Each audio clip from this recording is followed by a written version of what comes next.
pessoal às vezes me pergunta, não sei o quê, cita alguns políticos e tudo mais que passaram no programa. Eu falo, cara, assista pra você conhecer o cara. Aquela época, de lá pra cá, cara, o Rio, né? O Rio mudou muito e o homem que atravessou o Rio já é bem diferente. Então, queria entender um pouco, cara, dessa trajetória. Pô, você conseguiu se promover, entrou dentro da política, depois foi cancelado, foi impugnado, tá ainda dentro do movimento do MBL. O que mudou essencialmente no Arthur desse tempo pra cá, com tudo isso que aconteceu na sua vida? Sim. Cara, em primeiro lugar, obrigado pelo convite. Eu acho que eu quero aproveitar a oportunidade que eu tô aqui depois pra gente falar bastante. Legal. Não ficar só com conversa de comadre, mas assim, trazer pontos assim de divergência, talvez do pensamento nosso também. Pode ser. Né? Eu aproveitar, já que teve o espaço aqui, algumas pessoas, tipo o Jones Manuel, o Fujão do Jones, a Carol Sardá, o outro lá o que tá fugindo agora, o Chavoso da USP, todos esses caras vieram aqui, falaram um monte de besteira, houve concordância também. O Chavoso quer debater com você. Comigo? A hora que ele quiser. Ele quer debater com a Amanda. Eu convidei ele no X, inclusive, pra debater, mas enfim. É que a Amanda tá no poder, é verdade. Vambora. Então, vambora. Chavoso, aceite o convite. Eu tô vindo no mesmo podcast que você veio pra falar que a gente tem que debater sim o projeto Anti-Oruan. E eu acho que além de dar audiência, eu acho que fica uma coisa mais verdadeira, né? Da gente gostar bastante coisa. Então, só respondendo a tua pergunta, cara, o que mudou desde que eu entrei na política, eu vou te falar uma coisa, cara, é uma coisa bem ruim, pra ser sincero, porque antes de eu entrar na política institucional, eu tinha muito esse pensamento de que o problema do Brasil eram os políticos, né? Só os políticos, e quem dera fosse. Quem dera fosse. Nós temos os políticos das piores qualidades possíveis, porque o problema é ainda pior que a gente tem um povo de uma péssima qualidade. Eu sei que isso é impopular de dizer, né? Muito mais bonito eu vim aqui e falar, cara, o povo brasileiro é um povo lindo, não é. A verdade é que o povo brasileiro aceita ser subrepresentado. O povo brasileiro, infelizmente, aceita esse corporativismo nojento que a gente tem e a gente vota muito mais com a pretensão de pegar o nosso quinhão daquele cara que eu conheço e eu estou votando do que, de fato, de analisar a proposta e ver o que é melhor para o país. Então, infelizmente, cara, eu vou te falar que o que mudou foi que eu entendi que se você tem, sei lá, um Renan Calheiros, se você tem um Collor de Mello, se você tem um Lula ou um Bolsonaro, é porque as pessoas, infelizmente, estão por trás dando apoio. O inimigo agora é outro?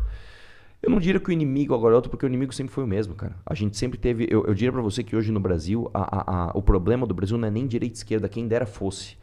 Quem dera a gente estivesse num parlamento inglês, onde o Partido Trabalhista estaria ali discutindo com o Partido Conservador as grandes ideias para a humanidade, para o país. Não é isso. A gente tem um grande inimigo chamado Centrão, que ele é alimentado pelo próprio povo, cara. Né? A gente tem 517 deputados. Dos 517, chutando muito alto, assim, colocando a régua muito lá em cima, você tem 100 deputados que se dizem mais à direita ou mais à esquerda. O resto é o que tiver, velho. Mas aí tem outro problema, Arthur, porque em cada 18 deputados foram eleitos com voto direto, o resto é tudo puxado por legenda. Não, mas eu nem acho que esse seja o problema, cara. Por quê? O cara não está representado, ou tá? Tá, porque na verdade é o seguinte, a alternativa a isso seria você ter um voto distrital, por exemplo, que é como é nos Estados Unidos, né? Onde você tem, por exemplo, um distrito e toda eleição de deputado é majoritária. Vamos supor que eu sou desse distrito, vocês dois também são. Então eu vou disputar com uma ideia, você outra, e quem de nós três ganhar aquele distrito vira deputado.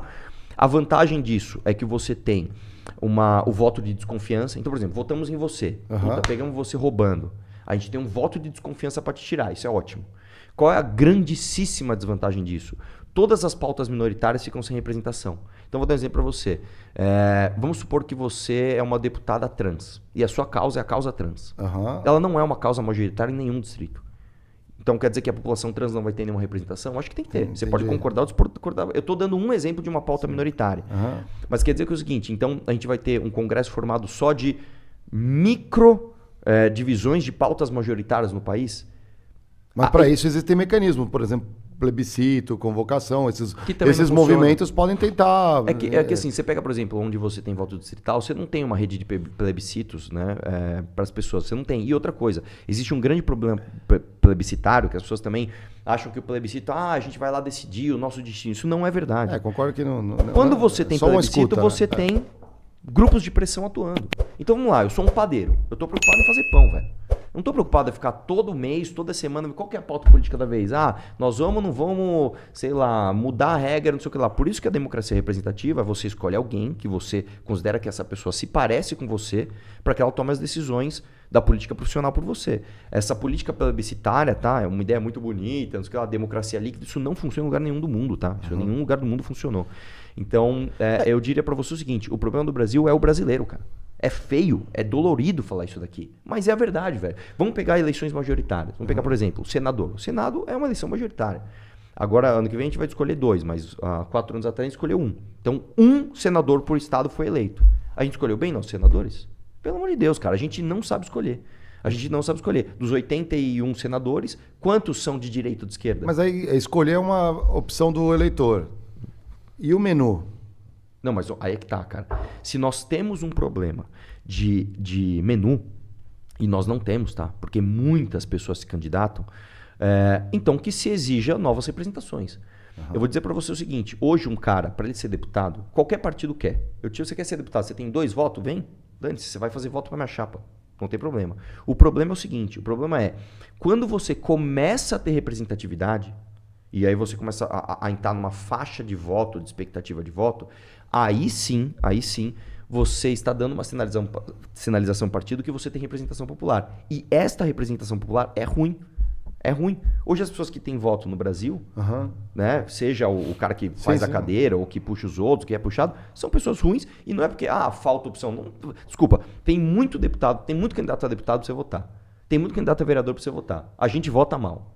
Então, mas é como as pessoas entram em contato com essas propostas desses candidatos. Não entra. Entra pelo TikTok, as últimas eleições. Não é esse o problema também. Também não é esse o problema. Não. É. Antes do TikTok, antes das redes, a qualidade dos deputados era melhor? Não era melhor. Não, mas aí ganhava quem tinha poder financeiro ali para soltar santinho, fazer... Nem sempre. Ganhava quem ali fazia mais politicagem dentro do partido, inclusive para você angariar apoio institucional dentro de um partido. Tudo bem, é uma forma de fazer política. Agora... No fim do dia, a qualidade do voto brasileiro sempre foi muito ruim. Porque a qualidade do voto brasileiro não é entre esquerda e direita, não é entre Lula e entre Bolsonaro. Não é. O voto brasileiro é majoritariamente no político do centrão do seu curral eleitoral. É isso. É isso. A gente teve em 2018 a primeira eleição pautada pelas redes. Em 2018, o Bolsonaro quase ganhou em primeiro turno, sem fundo eleitoral, sem tempo de TV, porque ele foi um fenômeno digital. Nossa, vai ter uma renovação. Não teve renovação. Teve uma facada, né? Ele tava com rejeição. E não teve renovação. Eu não lembro agora o número, mas eu vou te dizer que eu lembro que acho que 30% ou 28% era um número muito baixo de renovação na Câmara dos Deputados. Dada essa realidade, né? Que é um pouco do contexto histórico que a gente vive no Brasil, inclusive, da nossa formação. Quando você falava dos malefícios e benefícios de você ter essa representação um pouco mais ampla, né? Que inclua as minorias... Será que talvez, por esses mesmos motivos, uma China, por exemplo, não consegue ter uma cultura mais uniformizada? Porque diferente. Os distritos trabalham muito mais nas dores do que é o local, do que ficar pensando em pautas, Então você dá uma... Se a sua população e seus deputados são ruins, você, em vez de focar neles, você foca nas ideias. Que é por isso que eu acho que a China, talvez com contextos históricos também complexos, conseguiu ter uma unidade. É que assim, vamos lá. A China, em primeiro lugar, a China não é nem um pouco homogênea. A China é completamente diferente. Se você, por exemplo, se você for para o sudeste da China, é uma coisa. Se for para o noroeste da China, é outra coisa. Eles até são fenotipicamente diferentes, né? É muito diferente lá. O lance da política da China é diferente porque é o seguinte, você tem um partido só que o cara que entra no partido chinês, isso é até uma questão cultural, ele entra de verdade para se dedicar àquilo. Então você tem toda uma política interna dentro do Partido Comunista Chinês para que você se torne um dirigente e você vá escalando por mérito. Né? Então você tem que apresentar resultado. Inclusive, uma das críticas que se faz ao modelo chinês é que você tem muita fraude de resultado, porque para você escalar na hierarquia do Partido Comunista Chinês, você precisa apresentar resultados objetivos. Né? Mas a China é outra coisa, cara. Eu acho que um dos erros que, inclusive, os comunistas cometem, e inclusive muita gente que acredita nesses vagabundos, inclusive aqui, quando eles falam essas besteiras, é achar que você consegue copiar um modelo de uma sociedade que é completamente diferente da nossa. Completamente. O chinês eu nunca ouvi, desculpa, eu nunca vi eles falando que eles querem copiar um modelo. Eles acham que tem que trazer eles trazem nas características do que o Brasil então, por exemplo, permite, uma das coisas que eles sempre falam é o seguinte: a China cresceu muito com investimento público. Legal, é verdade. Essa parte é verdade. Ué, e qual é o custo social hoje da China? Nada, essa parte eles não contam. Não, é o seguinte, cara, a China, ela põe o Estado em tudo quanto é empresa, é verdade. A China não saiu fazendo um monte de estatal. Ela chamou um monte de parceiro de várias empresas. Ô meu, ô BMW, vem cá. Você vai fazer uma BMW aqui? A sua BMW se chama BMW Xinshanshun. E nós vamos fazer junto aqui. Beleza. Vamos fazer isso aqui no Brasil? Bora. Transferência de conhecimento, né? Exatamente. Então o que esses caras estão falando, eles focam muito em macroeconomia. Eles focam muito nessa parte. Né, de investimento público, juro da dívida, dívida na própria moeda, não sei o que lá, essas falácias, né? E como eles falam de um jeito pseudo-inteligente, contam só uma parte da história, parece que no fundo o que eles estão falando faz sentido, mas não faz. Eu falo para você, se o Xi Jinping ouvisse os comunistas, a China quebrava. Se o Xi Jinping ouvisse o Jones Manuel, a China quebrava em 6 meses. Porque, beleza, como é que os caras chegaram onde eles chegaram? Nós vamos fazer um 996 aqui? Pode ser polêmico?